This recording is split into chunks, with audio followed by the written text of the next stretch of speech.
Hello student, welcome back to my YouTube channel R study. तो हम लोग grammars के 120 रूल्स देख रहे थे। तो पिछले लेक्चर में हम लोग ने 18 रूल कंप्लीट कर चुके हैं। तो इस लेक्चर में हम आगे के कुछ नए रूल्स देखेंगे जो कि आपके एग्ज़ाम के लिए बहुत ही इम्पॉर्टेंट है। तो इसलिए आप इस लेक्चर को शुरू से अंत तक ज़रूर देखिएगा ताकि आपको एक एक रूल अच्छे से समझ आए और एग्ज़ाम में कोई गलती ना हो। तो चलिए स्टार्ट करते हैं हम आज के रूल से। तो आज का रूल है reflexive pronoun. My self, her self, ये सब हम देखेंगे कि कौन से वर्ब्स उसको लेते हैं, मतलब माई सेल्फ, हिम सेल्फ लेते हैं और किसके साथ माई रिफ्लेक्सिव प्रोनाउन यूज़ नहीं होता है। तो चलिए हम आगे देखते हैं। तो some verbs require an object, मतलब कुछ ऐसे वर्ब होते हैं जिसको ऑब्जेक्ट का ज़रूरत होता ही है। तो अगर सेंटेंस में ऑब्जेक्ट प्रेजेंट नहीं होता है तो हम उसके जगह रिफ्लेक्सिव प्रोनाउन का यूज़ करते हैं।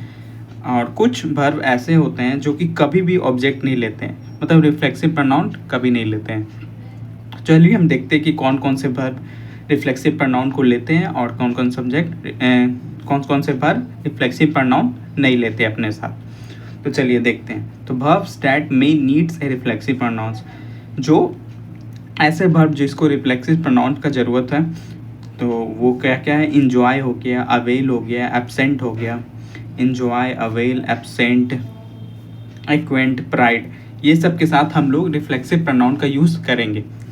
तो चलिए हम सेंटेंस एग्जाम्पल से देखते हैं कि कैसे यूज़ होते हैं सेंटेंस में। Use a reflexive pronoun only if there is no other object receiving the action. हम उसी समय यूज़ करेंगे रिफ्लेक्सिव प्रोनाउन का जब सेंटेंस में कोई और अदर ऑब्जेक्ट नहीं हो, मतलब कोई और अदर ऑब्जेक्ट एक्शन को नहीं ले रहा हो अपने ऊपर। तो अब हम वहाँ पर रिफ्लेक्सिव प्रोनाउन का यूज़ करेंगे। जैसे कि एग्जांपल देखते हैं, ही enjoyed himself at the party. तो यहाँ पर हम देख रहे हैं कि कोई ऑब्जेक्ट नहीं है जो अपने ऊपर ले रहा है एंजॉय करने के लिए, तो हम यहाँ पर हिमसेल्फ का यूज कर रहे हैं। और यहाँ पर एंजॉय है तो एंजॉय के साथ हम रिफ्लेक्सिव प्रोनाउन यूज कर सकते हैं। तो हम इसलिए हिमसेल्फ यूज किए हैं। तो ही एंजॉय हिमसेल्फ एट पार्टी, मतलब वो पार्टी में एंजॉय कर रहा था, मतलब आनंद ले रहा था पार्टी का। और यहाँ पर हम देखते हैं दे इंजॉय द पिक्चर। तो यहाँ पर ऑब्जेक्ट आपको दिख रहा होगा पिक्चर, वो पिक्चर को एंजॉय कर रहा है। तो यहाँ पर हम हिमसेल्फ हरसेल्फ लगाने का कोई ज़रूरत नहीं है क्योंकि इस सेंटेंस में ऑब्जेक्ट है। इसी तरह और एग्जांपल देखते हैं। She prided herself on her work. तो यहाँ पर प्राइडेड यूज हुआ है, तो इसलिए हम यहाँ पर रिफ्लेक्सिव प्रोनाउन यूज कर सकते हैं क्योंकि वो यहाँ पर ऐसे वर्ब यूज हो रहे हैं जो रिफ्लेक्सिव प्रोनाउन लेते हैं। तो she prided herself on her work, मतलब वो अपने काम पर गर्व करती है। इसी तरह अवेल का एग्जांपल देखिए। You should avail your self of this opportunity, मतलब आपको इस अवसर का लाभ उठाना चाहिए, मतलब लाभ उठाना चाहिए। अवेल योर सेल्फ, तो यहाँ पर अवेल के साथ हम क्या यूज कर रहे हैं? Your self. इसी तरह I will avail my self of your advice, मैं आपकी सलाह का लाभ उठाऊंगा, मतलब आप जो सलाह दे रहे हैं मैं उसका लाभ उठाऊंगा। तो यहाँ पे आप देख रहे हैं अवेल है, तो हम यहाँ पर यूज कर रहे हैं रिफ्लेक्सिव प्रोनाउन माई सेल्फ। इसी तरह है the troops acquainted themselves well in the battle, सेना ने युद्ध में बेहतरीन प्रदर्शन किया, मतलब। तो यहाँ पर भी आप देख रहे हैं द ट्रूप्स यूज कर रहे हैं, तो यहाँ पर हम देमसेल्फ यूज कर रहे हैं, ये भी रिफ्लेक्सिव प्रोनाउन है। तो किसके साथ यूज कर रहे हैं? Acquainted well in the battle. तो आपको सेंटेंस में जब भी इस तरह का वर्ड दिखे, एंजॉयड दिखे, प्राइडेड दिखे, अवेल दिखे, एब्सेंट दिखे या फिर एक्वेंटेड दिखे, प्राइड दिखे, तो हम उस सेंटेंस में रिफ्लेक्सिव प्रोनाउन यूज कर सकते हैं। जैसे कि her self, my self, your self, मतलब वो सब्जेक्ट पे डिपेंड करेगा कि वहाँ पर क्या है। यहाँ पर यू है तो योर सेल्फ यूज कर रहे हैं, सी है तो हर सेल्फ यूज कर रहे हैं, आई है तो माई सेल्फ यूज कर रहे हैं। तो अब सब्जेक्ट को देखिएगा कि कौन सा सब्जेक्ट है, उसके मुताबिक हम यहाँ पर सेंटेंस में यूज करेंगे कि वहाँ पर योर सेल्फ यूज होगा कि माई सेल्फ यूज होगा। लेकिन ये ध्यान रखिएगा जब भी आपको ऐसा वर्ब दिखे, प्राइडेड, अवेल दिखे या फिर एंजॉय दिखे या फिर प्राइड दिखे, तभी हम रिफ्लेक्सिव प्रोनाउन यूज करेंगे। और कुछ ऐसे वर्ब हैं जो कि कभी भी रिफ्लेक्सिव प्रोनाउन नहीं लेते हैं। जैसे कि कौन कौन ऐसे वर्ड हैं, जैसे कि कीप हो गया, स्टॉप हो गया, हाइड हो गया, क्वालिफाई हो गया, बात हो गया, रेस्ट हो गया। तो ये सब ऐसे वर्ड हैं जो कि कभी भी रिफ्लेक्सिव प्रोनाउन अपने साथ नहीं लेंगे। जैसे कि हम एग्जांपल देखते हैं, he hide himself in the room. तो यहाँ पर हाइड हिमसेल्फ नहीं यूज होगा, क्योंकि हाइड कभी भी अपने साथ रिफ्लेक्सिव प्रोनाउन नहीं लेते हैं। तो हम सिंपली यूज करेंगे ही हाइड इन द रूम। तो ये सही हुआ सेंटेंस, क्योंकि यहाँ पर हिमसेल्फ यूज करना गलत है ग्रामेटिकली। तो हम हाइड के साथ कभी भी हिमसेल्फ रिफ्लेक्सिव प्रोनाउन यूज़ नहीं करेंगे। इसी तरह है कीप योरसेल्फ कूल, मतलब अपने दिमाग को ठंडा रखो, अपने आप को ठंडा रखो। तो यहाँ भी आप योरसेल्फ यूज़ नहीं करें, ये सेंटेंस गलत है। आप सिंपली बोलेंगे कीप योर कूल, मतलब अपने आप को ठंडा रखो। इसी तरह है ही स्टॉप हिमसेल्फ बिफोर फॉलिंग। तो यहाँ भी आप हिमसेल्फ यूज़ नहीं करेंगे, क्योंकि यहाँ पर स्टॉप यूज हुआ है। तो स्टॉप के साथ कभी भी रिफ्लेक्सिव प्रोनाउन यूज़ नहीं होता है। तो आप ही सिंपली यूज़ करेंगे ही स्टॉप बिफोर फॉलिंग, तो वो गिरने से पहले खुद को रोक लिया। तो आप सिंपली सेंटेंस में ऐसा ही यूज करेंगे, हिमसेल्फ यूज़ नहीं करेंगे। इस तरह एक और एग्जांपल है, she was tired so she rested herself on the sofa. तो यहाँ भी रेस्टेड है, तो रेस्टेड के साथ कभी भी रिफ्लेक्सिव प्रोनाउन यूज़ नहीं होता है, ना रेस्ट के साथ, ना स्टॉप के साथ, ना हाइट के साथ, ना क्वालिफाई के साथ, ना बात के साथ। ऐसा आपको वर्ड जब भी सेंटेंस में दिखे तो उसके साथ आप रिफ्लेक्सिव प्रोनाउन यूज़ नहीं करेंगे। यहाँ पर सिंपली क्या बोलेंगे, she was tired so she rested on the sofa, बस। यहाँ पर हरसेल्फ का यूज़ नहीं होगा।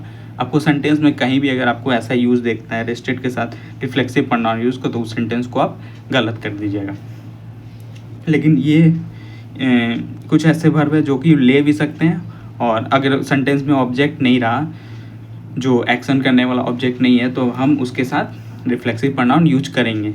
जैसे कि एंजॉय के साथ, अवेल के साथ, एब्सेंट के साथ, एक्वेंट के साथ, प्राइड के साथ, इसके साथ आप your self, her self, my self, ये सब यूज कर सकते हैं। तो आपको ये रूल अच्छे से समझ आया होगा। तो चलिए हम लोग नेक्स्ट रूल पे चलते हैं। तो चलिए हम नेक्स्ट रूल को देखते हैं, यूज़ ऑफ हु और हुम। तो हम हु और हुम सब सेंटेंस में कहाँ यूज करेंगे वो देखते हैं। तो हु हमेशा सेंटेंस में सब्जेक्ट के तौर पर यूज होता है, और हुम हमेशा ऑब्जेक्ट के तौर पे यूज होता है, या फिर प्रीपोजिशन के तौर पे। तो हम सेंटेंस में जब भी हम सिंपली देखेंगे, अगर सेंटेंस में कहीं भी ही फिट हो रहा हो, सी फिट हो रहा हो, तो हम उसके जगह हु यूज़ करेंगे। और सेंटेंस में अगर हिम फिट हो रहा हो, हर फिट हो रहा हो, तो उसके जगह हम हुम यूज करेंगे। तो हम एग्जाम्पल से देखते हैं। हु, इफ़ ही और सी फिट्स यूज़ हु, मतलब अगर सेंटेंस में अगर ही और सी फिट हो रहा है तो हम वहाँ पर हु यूज़ करेंगे। जैसे कि Jyoti is a girl who got the job. तो यहाँ पर आप देख रहे हैं, ज्योति वो लड़की है जो कि जिसे जॉब हुआ है। तो यहाँ पर हम क्या लिख सकते हैं, Jyoti is a girl she got the job. तो यहाँ पर हम कुछ भी अगर सेंटेंस में फिट करने का चाहेंगे तो यहाँ पर सी फिट हो रहा है, तो इसलिए हम यहाँ पर हु यूज़ कर रहे हैं। तो ज्योति ही वो लड़की है जिसको जॉब लगा है, तो यहाँ पर सी यूज हो रहा है, सी फिट कर रहा है तो हम सेंटेंस में, तो हम यहाँ पर हु का यूज़ कर रहे हैं। Jyoti is a girl who got the job. इसी तरह हुम है जहाँ पर हम सेंटेंस में हिम फिट हो, हर फिट हो, तो हम वहाँ पर हुम यूज़ करेंगे। जैसे कि Harry with whom I can work and speak 9 language. मतलब हैरी वो लड़का है जिसके साथ मैं काम करता हूँ, जो कि वो 9 लैंग्वेज बोल सकता है। मतलब हैरी वो लड़का, तो यहाँ पर क्या हो रहा है, वो लड़का मतलब हिम हो रहा है, हिम का बोल हो रहा है यहाँ पर। Harry with whom I work, मतलब हैरी वो लड़का है, तो वहाँ पर वो लड़का हिम हुआ। तो इसी तरह हम देख रहे हैं कि वहाँ पर हुम यूज़ हो रहा है, क्योंकि वहाँ पर अगर हम सेंटेंस में देखें तो वहाँ पर हिम लगा सकते हैं, इसलिए हम वहाँ पर हुम यूज़ कर रहे हैं। तो आप सब समझ गए होंगे हु कहाँ पर यूज़ होगा और हुम कहाँ पर यूज़ होगा। हु वहीं यूज़ होगा जहाँ पर ही और सी फिट हो रहा हो सेंटेंस में, और अगर जहाँ पर हर या हिम फिट हो रहा हो तो वहाँ पर हुम यूज़ करेंगे। तो हम नेक्स्ट रूल देखेंगे इनफ का। तो इनफ का यूज़ हम डिपेंड करता है कि वो एग्जेक्टिव के तौर पे यूज़ हो रहा है या एडवर्ब के तौर पे यूज़ हो रहा है।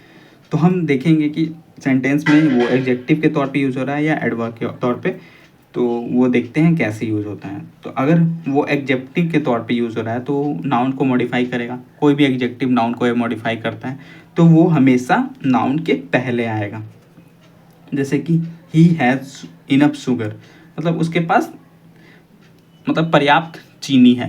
तो यहाँ पर हम देख रहे हैं शुगर नाउन है और ये एडजेक्टिव के तौर पे यूज हो रहा है, तो हम नाउन के आगे यूज कर रहे हैं इनफ को। अगर वो एडवर्ब के तौर पे यूज हो रहा है तो हमेशा एडजेक्टिव के बाद ही यूज होगा, हमेशा वो एडजेक्टिव के बाद यूज होगा। जैसे कि एडजेक्टिव के बाद enough, enough comes after the adjective. जैसे कि एग्जांपल देखिए, सी इज स्मार्ट इनफ, तो यहाँ पर हम देख रहे हैं स्मार्ट क्या है, एडजेक्टिव है, तो उसके बाद ही यूज कर रहे हैं। तो बस यही था इनफ, इनफ का यूज।